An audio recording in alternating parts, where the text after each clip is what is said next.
Every single person that's ever touched that book and written a different version has changed it in one way, shape, or form, accidentally. So what are you talking about? You don't know what you're talking about. I do know what I'm No, you don't. You were just saying to me that the reason that I'm a Christian is because I was born in a Christian home. Is that because you've been doing drugs? Cliffe debates a Buddhist who challenges the reliability of the Bible, arguing that it's been changed and altered throughout history.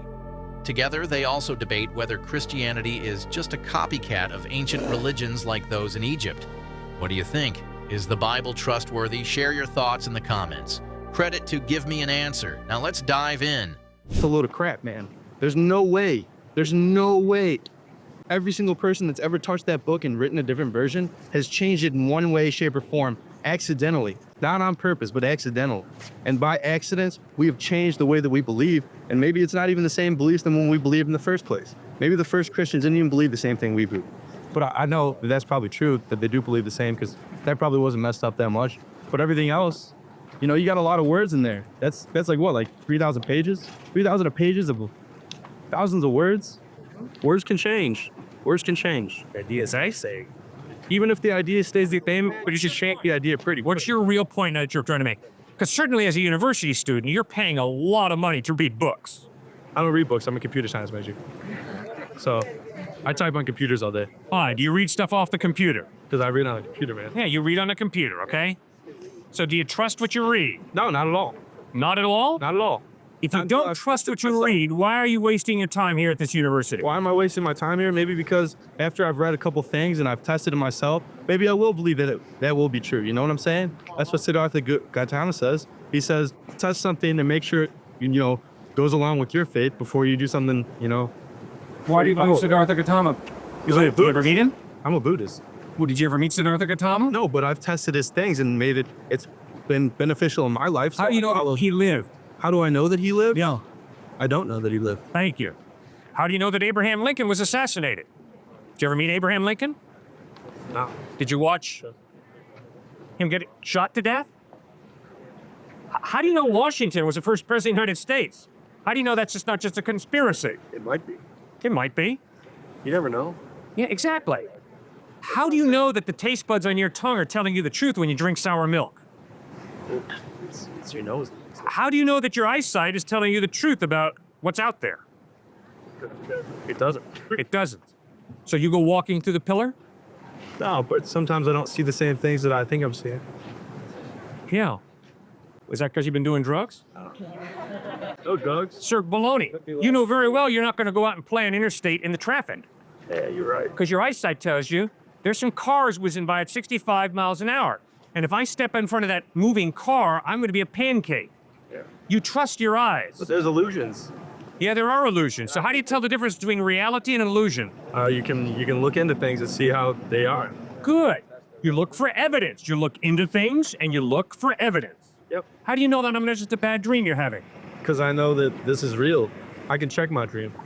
Okay, how do you check your dream? Well, if you've ever lucid dreamed before, if you look at an object every day, while you're awake, I guess you could say, eventually you're going to start looking for that object in your dreams. And if you look at it 2 times, it may not be the same. That's when you know you're not dreaming. All right. Well, that's when you know you are dreaming. Okay. Do you think that black Americans were enslaved here in the United States 150 years ago? Yes, I do. Did you ever see that happen? No, but I know that this happened in many societies before, and I know that slavery was something that's pretty common. Well, then how do you know it's not just a myth that certain people constructed to pluck your heartstrings? Man, like my grandpa lives in Georgia. He has like a farm that has like slave quarters on it still. I know for a fact. How do you know those were slave quarters? Because there's pictures of my family going back generations living there. Your family was slaves? I don't believe in slavery at all, no. And that's what I don't like that you're bringing this conversation in here. Oh, I love it. I absolutely love it. Because you see, sir, your epistemological nihilism, you're trying to stand out here and say we really can't know anything, is really scary. It's the basis for thinking. The Jews just made up the Holocaust. The Holocaust never occurred. It's just a Jewish plot to garner Gentile sympathy. And guess what, you African Americans? African Americans were never enslaved. That's just a lie. Because all of history is a fantasy, man. It's all just people dreaming this stuff up. No, sir. God has given you a rational mind, and you better learn to use that rational mind. And the fact is, The Jews were slaughtered at the Cow in Auschwitz, and African Americans were enslaved in the United States, and we better do everything within our power to make sure it doesn't happen again. And to try and act like history is just a bunch of crap is really scary. Really, really scary for a rational person to arrive at that point. Now, Jesus Christ was an historical person. So was Muhammad, and so was Siddhartha Gautama Buddha. The overwhelming historical evidence is those dudes really lived. The avatars of Hinduism never lived. It doesn't matter for a Hindu, because the Hindu is not claiming that their religion is based on God stepping into human history. But what you've got to do is you've got to start to think to the point where you are able to distinguish between Siddhartha Gautama Buddha, Jesus Christ, and the avatars of Hinduism, because they are different.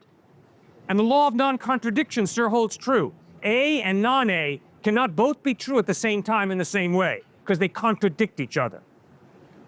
And I can promise you, sir, if you'll study Egyptian religion, there's no way you can conclude honestly that Jesus Christ is just a construct in first century Palestine of some people who had studied Egyptian religion. There is so many violent contradictions between Egyptian religion and mythology and Jesus Christ as an historical person. It's no comparison. Be here Wednesday? You bet I'll be here. I have a list of 8 different religions that are exactly the same as I'd Christianity. love to see him. One day later. The Christianity religion is just all Egyptian religion. I mean, the same concepts are there. I mean, the sun god Horus was born of a virgin. He lived at the age of 12. He started his child ministry. He was baptized at the age of 30, and he was resurrected after 3 days. So I mean, to me, I mean, that's like copycat right there. I don't know how that works. Really? Yeah. Sir, if you study Egyptian religion, Oh yeah. there's only one example of a resurrected god. It was Horus. Osiris. Horus also was resurrected. Osiris. Horus most definitely resurrected. Well, they are fine. The Horus you're talking about is Osiris. It's another name for Osiris. Okay. It's only one Okay. that predates Jesus. Yeah. Fine, well, just read it. But what about the Persian god? The Persian god was also resurrected after 3 days too. No, sir. Yeah. That was after Christ. So if there was copycatting going on, it was copying Christianity. Then how? I'm pretty positive that was before Christ, because Persia lasted before Christianity was accepted. No, sir. That's It's possible. only Osiris, who supposedly died and then rose from the dead. But what's fascinating is to study his death. How did he die? His brother cut him up into 14 pieces. And then his sister, Isis, finds 13 of the 14 pieces, puts the 13 pieces back together, and then Osiris rules in the shady underworld. So you've got a guy missing one part who's alive in an ethereal type of underworld that is radically different from the historical space-time resurrection of Jesus Christ. No comparison, historically. If you were born in India and you were raised as a Hindu, you would obviously think your religion is right, correct? You think that Hinduism is the religion of your, like, that's the right religion. And you think Christianity is a myth, and you say that he's a mythical person. I'm thinking without bias the same. Maybe both of them are true, you know? But like, No, sir, you've missed my both whole of them are point. myths. I'm just trying to, I am kind of trying to disprove both, but that is. You missed my whole point. When you study the Vedas and Upanishads of Hinduism, their literary style, sir, is mythology. They're not making historical claims. But if you When you study Muhammad, obviously you're studying an historical claim. Muhammad was a real space-time person. But the avatars, you don't think that the avatars of Hinduism were historical people, do you? It's not even a claim. allegory, it's just to make you Yeah. You think Muhammad was an allegory? No, he was an historical person. He lived. Mecca, Medina. Muhammad is not an allegory. Muhammad is not a myth. He really lived, died, and did a lot between his birth and his death, a lot, and influenced a lot of people. He was alive, a living being. The avatars of Hinduism, sir, the claim is not that these are historical people. That's what I was talking about. Yes, you were. You were talking about Hinduism. I know, because I made a point saying that if you were born of the Hindu religion and you were forced into believing that, you would obviously think that's your religion. You know what I'm saying? Like, if you're born as a Christian, as we are in America, most people are, and you have to be raised a Christian family life, that means that you're going to be a Christian, you're going to think all of religions are myths. So that's what I'm trying to say. Sir, I do not believe that Muhammad is a myth. I just told you.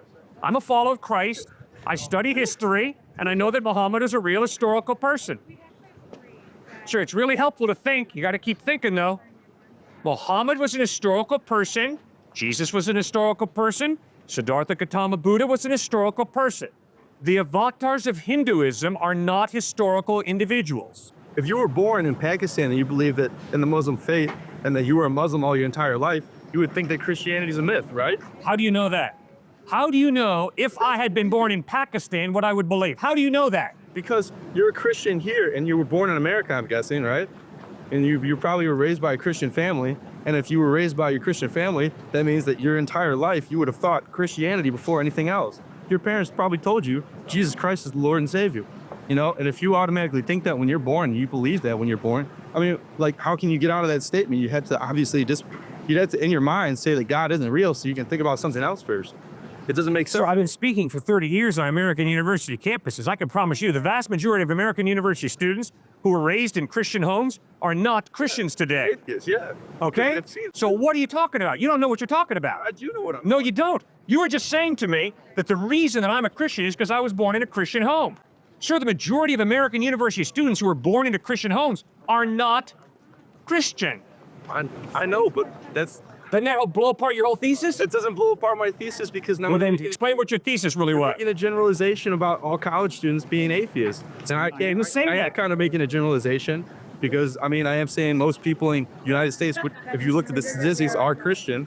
That would lead to me believing that my statement would actually be somewhat factious because we are forced to believe Christianity in a way. All right. Did your mom and dad teach you that 2 + 2 = 4? Yes. Does that mean it's wrong because your mom and dad taught you that? No. Good. But that's like saying... Good. Which means that the origin of your belief system, of what you believe, doesn't determine whether it's right or wrong.